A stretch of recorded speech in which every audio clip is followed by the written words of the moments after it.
Today, the Libyan people are writing a new chapter in the life of their nation. After 4 decades of darkness, they can walk the streets free from a tyrant. They are making their voices heard in new newspapers and on radio and television, in public squares, and on personal blogs. They're launching political parties and civil groups to shape their own destiny and secure their universal rights. And here at the United Nations, the new flag of a free Libya now flies among the community of nations.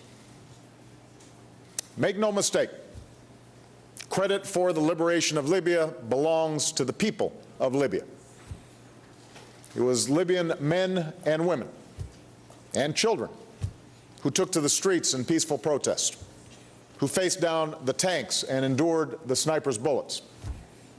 It was Libyan fighters, often outgunned and outnumbered, who fought pitched battles, town by town, block by block.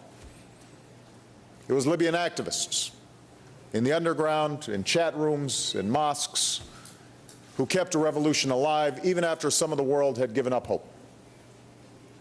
It was Libyan women and girls who hung flags and smuggled weapons to the front. It was Libyans from countries around the world, including my own, who rushed home to help, even though they too risked brutality and death. It was Libyan blood that was spilled, and Libya's sons and daughters who gave their lives. And on that August day, after all that sacrifice, after 42 long years, it was Libyans who pushed their dictator from power. At the same time, Libya is a lesson in what the international community can achieve when we stand together as one. I said at the beginning of this process, we cannot and should not intervene every time there is an injustice in the world.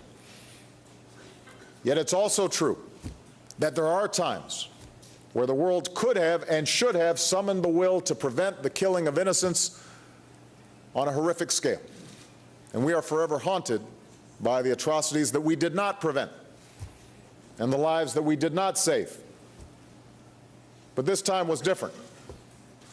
This time we, through the United Nations, found the courage and the collective will to act. When the old regime unleashed a campaign of terror, threatening to roll back the democratic tide sweeping the region, we acted as United Nations, and we acted swiftly, broadening sanctions, imposing an arms embargo. The United States led the effort to pass a historic resolution at the Security Council authorizing all necessary measures to protect the Libyan people. And when the civilians of Benghazi were threatened with a massacre, we exercised that authority. Our international coalition stopped the regime in its tracks and saved countless lives and gave the Libyan people the time and the space to prevail. Important, too, is how this effort succeeded. Thanks to the leadership and contributions of many countries. The United States was proud to play a decisive role, especially in the early days, and then in a supporting capacity. But let's remember that it was the Arab League that appealed for action. It was the world's most effective alliance, NATO, that's led a military coalition of nearly 20 nations. It's our European allies, especially the United Kingdom and France and Denmark and Norway, that conducted the vast majority of airstrikes protecting rebels on the ground. It was Arab states who joined the coalition as equal partners. And it's been the United Nations and neighboring countries, including Tunisia and Egypt, that have cared for the Libyans in the urgent humanitarian effort that continues today. This is how the international community should work in the 21st century. More nations bearing the responsibility and the costs of meeting global challenges. In fact, this is the very purpose of this United Nations. So every nation represented here today can take pride in the innocent lives we saved and in helping Libyans reclaim their country. It was the right thing to do. Now, even as we speak, remnants of the old regime continue to fight. Difficult days are still ahead. But one thing is clear. The future of Libya is now in the hands of the Libyan people. For just as it was Libyans who tore down the old order, it will be Libyans who build their new nation. And we've come here today to say to the people of Libya, just as the world stood by you in your struggle to be free, we will now stand with you in your struggle to realize the peace and prosperity that freedom can bring. In this effort, you will have a friend and partner in the United States of America. Today, I can announce that our ambassador is on his way back to Tripoli, and this week, the American flag that was lowered before our embassy was attacked will be raised again over a reopened American embassy. We will work closely with the new UN support mission in Libya and with the nations here today to assist the Libyan people in the hard work ahead. First and most immediately, security. So long as the Libyan people are being threatened, the NATO-led mission to protect them will continue. And those still holding out must understand the old regime is over, and it is time to lay down your arms and join the new Libya. As this happens, the world must also support efforts to secure dangerous weapons, conventional and otherwise, and bring fighters under central civilian control. For without security, democracy and trade and investment cannot flourish. Second, the humanitarian effort. The Transitional National Council has been working quickly to restore water and electricity and food supplies to Tripoli. But for many Libyans, each day is still a struggle to recover from their wounds, reunite with their families, and return to their homes. And even after the guns of war fall silent, the ravages of war will continue. So our efforts to assist its victims must continue. In this, the United Nations will play a key role. And along with our partners, the United States will do our part to help the hungry and the wounded.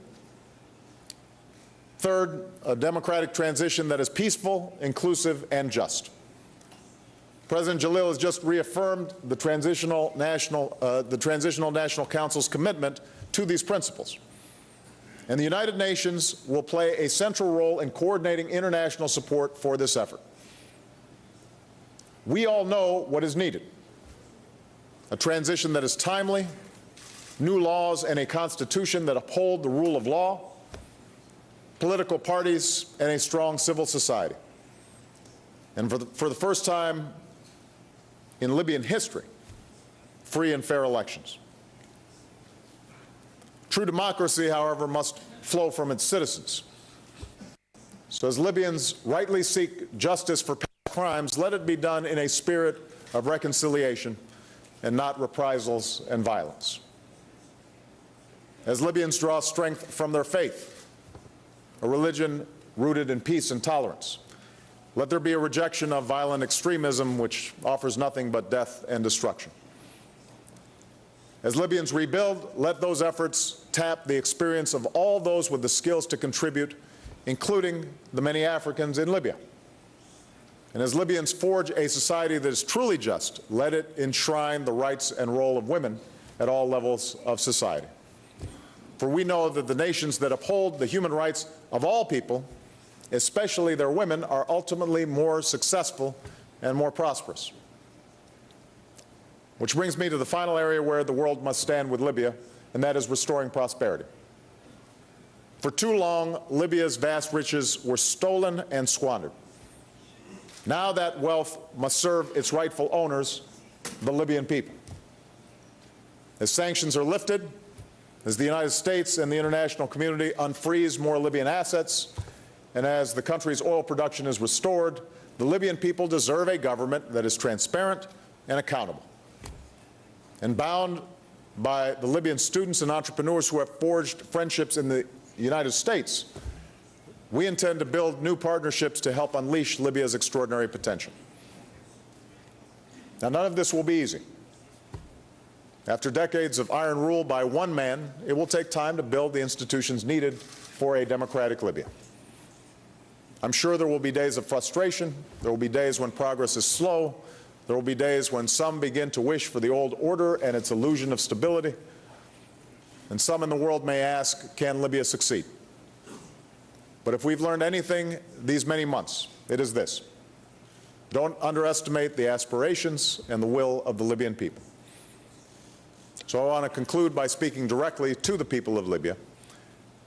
Your task may be new, the journey ahead may be fraught with difficulty, but everything you need to build your future already beats in the heart of your nation.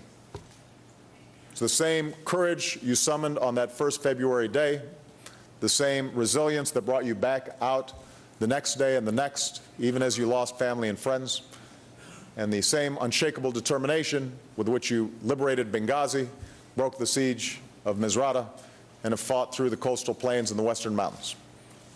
It's the same unwavering conviction that said there's no turning back. Our sons and daughters deserve to be free.